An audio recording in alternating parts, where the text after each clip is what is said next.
नमस्कार साथियों, मैं हूं विवेक और आज हम पढ़ेंगे मौर्य साम्राज्य के बारे में। इसके पहले हमने वीडियो लेक्चर्स में वैदिक काल के बारे में पढ़ा था, उत्तर वैदिक काल और महाजनपद काल के बारे में पढ़ा और अब हमारा टॉपिक है मौर्य साम्राज्य के बारे में। तो हम शुरू करते हैं मौर्य साम्राज्य। देखिए, इसके जानकारी स्रोत के बारे में हम चर्चा कर लेते हैं कि कहाँ से मौर्य साम्राज्य की जानकारी हमें को प्राप्त होती है। तो इसके कुछ ऑथेंटिक सोर्स है, जैसे कौटिल्य ने एक बुक लिखी थी अर्थशास्त्र।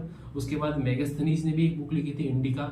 उसके बाद विशाख दत्त, इसने बुक लिखी थी मुद्रा राक्षस, इसमें भी मौर्य साम्राज्य का जिक्र होता है। फिर आता है रुद्रदामन का जूनागढ़ अभिलेख, जो गुजरात के सौराष्ट्र में है, इसमें भी मौर्य काल का झलक मिलती है। फिर अशोक के जो अभिलेख है, जिनको 3 कैटेगरी में डिवाइडेड है, उनमें भी मौर्य साम्राज्य के बारे में जानकारी मिलती है। फिर हम जाते हैं जैन और बौद्ध ग्रंथ, इनमें भी कहीं ना कहीं मौर्य साम्राज्य के बारे में जानकारी मिलती है कि भारतवर्ष पर मौर्य साम्राज्य था, जिसमें भी बहुत सारे राजा रहे, जिसमें से जो है अशोक, अशोक जो भारत का राजा था, इन सब के बारे में जानकारी हमें इन सब सोर्सेस से मिलती है। अब हम बात करते हैं अर्थशास्त्र के बारे में। अर्थशास्त्र जो बुक है, इसको लिखा है कौटिल्य ने। ये एक टाइप की political, administrative and economical topics पे बुक लिखी गई थी, जिसमें जहां मुख्य जो फोकस करा गया था वो था पॉलिटिकल टॉपिक्स के ऊपर, मतलब शासन पद्धति की जानकारी इससे प्राप्त होती है। सेम इसी टॉपिक पे एक वेस्ट में भी बुक लिखी गई थी, जिसको लिखा था मैकियावेली ने, और बुक का नाम था द प्रिंस। इसमें भी कैसे रूल किया जाता है, शासन कैसे होता है, उसके बारे में बताया गया है। बहुत अच्छी बुक है, आप पढ़ सकते हो। उसके बाद में एक और इसमें थ्योरी दी गई है, सप्तांग सिद्धांत के बारे में बताया गया है, जो ये बताता है कि राज्य जो है 7 प्रकार के तत्वों से मिलकर बनता है, जिसके अलग अलग भाग्य है। ये भी हम आगे टॉपिक में देखेंगे। और साथ ही और जो इससे सामाजिक जानकारी जो मिलती है हमें सामाजिक विषयों पे, वो है कि उस समय भारत में शूद्र होते थे और जहाज भी होते थे। जहाज मतलब जो पानी के ऊपर जो चलते जहाज, वो वाले भी थे, क्योंकि पोर्ट होते थे। जैसे कि अब बात करते हैं अपन गुजरात की, गुजरात एक कोस्टल एरिया था, तो वहां से भी शत्रु अटैक कर सकते थे। तो वहां के जो आसपास के राजाओं ने क्या करा था कि अपनी नौसेना बनाई थी, या ट्रेड के लिए वो जहाज का उपयोग करते थे। उसके बाद दास प्रथा का उल्लेख मिलता है कौटिल्य के अर्थशास्त्र में। साथ में ही त्रिपिटक जो है, उनमें भी दास प्रथा का उल्लेख मिलता है। फिर हम आते हैं इसका लैंड रेवेन्यू सिस्टम जो था, मतलब भू राजस्व जो था, वो था 1/6वां भाग जो था वो भू राजस्व के लिए उपयोग में होता था।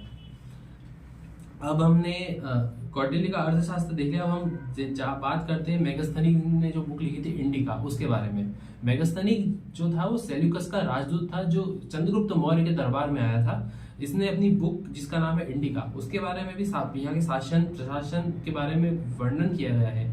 इसने बताया कि राजा जो है उसके आसपास में उसके बॉडीगार्ड होते थे, वो अधिकतर फीमेल्स होती थी।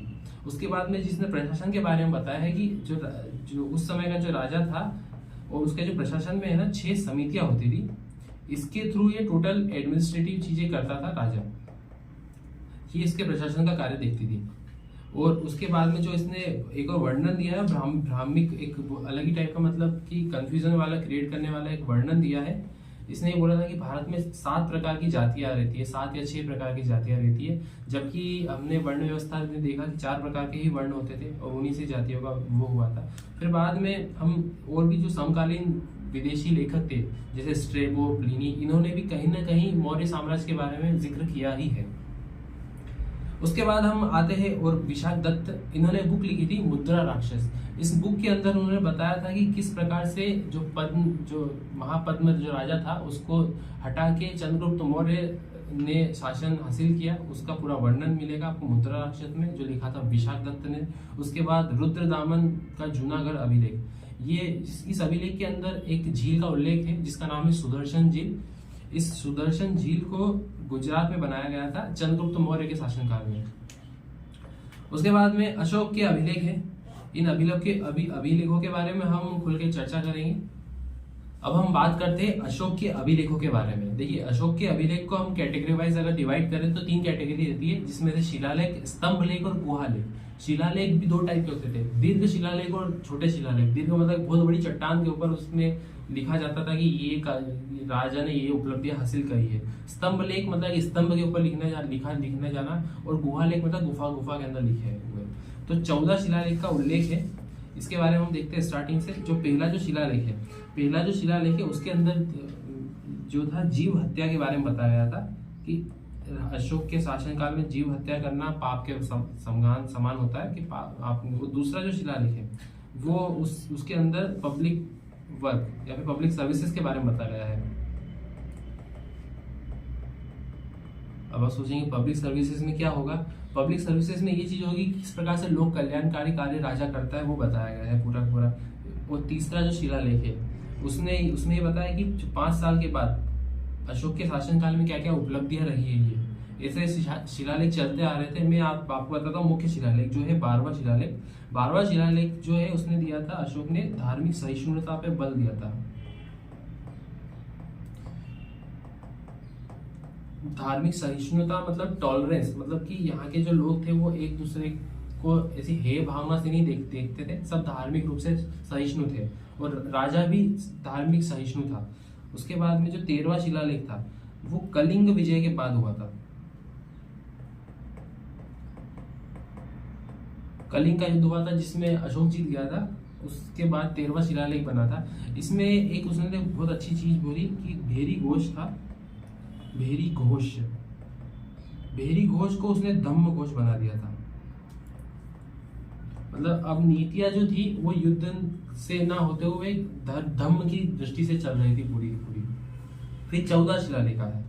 14 शिलालेख में बताया गया जितने भी शिलालेख है उसमें लेखक द्वारा जो भी गलतियां होती है उसको माफ किया जाए, इस प्रकार की बातें थी। तो ये कुल मिला के 14 शिलालेख के बारे में हमने एक रफ ओवरव्यू लिया। अब हम बात करते हैं जो इसके स्तंभ लेख है, लघु शिलालेख जो मध्य प्रदेश में है, एमपी में, वही बात करते हैं हम। सबसे पहले आते हैं जबलपुर में।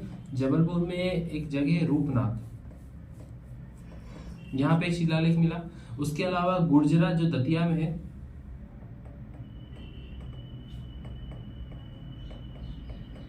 उसके बाद में जो है सारो मारो नाम की जगह जो शहडोल में है।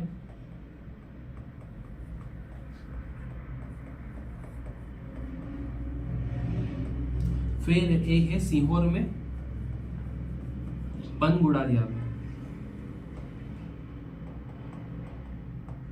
ये मध्य प्रदेश में जो इसका स्तंभ है वो अशोक के स्तंभ है। ये उसका फैक्चुअल ओवरव्यू है।